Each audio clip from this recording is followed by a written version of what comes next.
The country is going through a severe heat wave and extreme temperatures are expected to continue throughout the weekend. Let's get the latest on the ground now with Tony Rigopoulos, who's a journalist for Newsbomb based in Athens. Tony, good afternoon. Hello, Alexis. Thank you for having me. Tony, how many fires are we talking about now? We know that there have been some fires also on the outskirts of Athens. Mm-hmm. Well, there are numerous fires. Smaller ones, the smaller ones might reach around 40 or 50 per day during the times where the temperatures are very high. But especially the big ones, we are talking about 5 or 6 big ones that emerged yesterday afternoon, actually, and we had huge problems also in the outskirts of Athens. But I'm happy to report that especially the fire in the outskirts of Athens is in a much better situation today, as well as the fire in Crete in the area of Chania, which was also ravaging until last night. Right now are in a better situation according to the fire department. Unfortunately, and it breaks my heart to say so, because I was there 2 weeks ago, the island of Kythera, which is a beautiful island just off the southern tip of Mani in the southern Peloponnese. A beautiful island. We spent a wonderful week there. It is absolutely being ravaged right now, Tony. What can you tell us about the fire in Kythera? Well, exactly. I was thinking about how to explain where Kythera is, because it's a very, very small island and not many people know about it. But it's exactly as you said. It's in the northern of Crete and south of Peloponnese, which is also an island that is very prone to the weather conditions, especially the winds. There were huge problems there as well in the area of Limnonas, also the Bay of Limnonas, where they had a huge problem, and some of the residents needed to go out through boats to evacuate the area. There has been a huge problem there. Again, the fire is still going on today, but again, it's much more manageable compared to what was happening last night.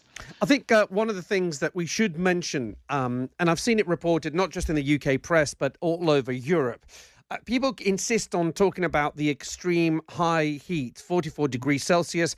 I travelled on Friday. I looked at the car temperature. It was 42 when I arrived at the airport.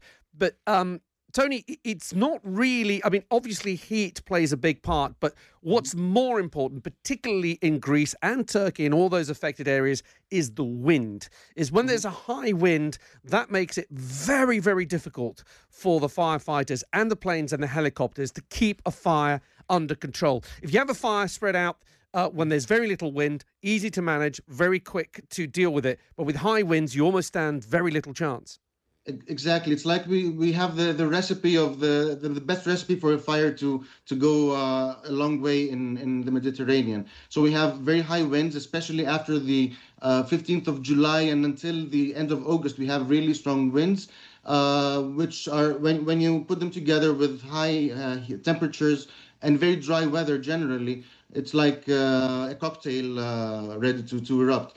But at the same time, there are also many reasons why we have so many fires. First of all, it's human activity, of course. One of the basic reasons is that. The other reason is electricity poles, because we have a very old grid of electricity poles. Sometimes they short circuit because of the high request of energy during the summer months. So everything is kind of working in the same direction of creating those huge fires. So it is a problem that's been going on every year, especially in Greece, which I know better, and it's always one of the fears of the people. Now, we had also a social media post by the Prime Minister today saying that the government will be supporting the residents whose properties were destroyed, but also on what you said, he also added that such incidents will be repetitive due to the climate crisis, so that it's something that we should kind of learn to live with for the next years. Yes, the Greek government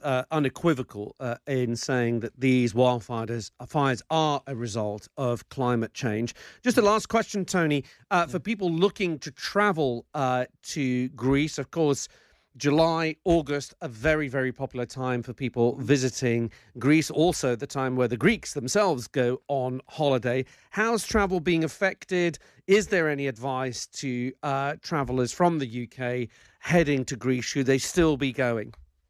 I think yes. I think there has not been right now. It's not something completely different than what we see most of the years in Greece during the last years. So I don't. There is no change in the way of traveling or anything. The only thing that anyone who visits Greece should be aware of is that there is a service on their mobile phones that would alert them in case they need to evacuate towards any other area. So they would be informed that something is going wrong ahead of time. Yeah, you do get those push notifications through the mobile phone carrier.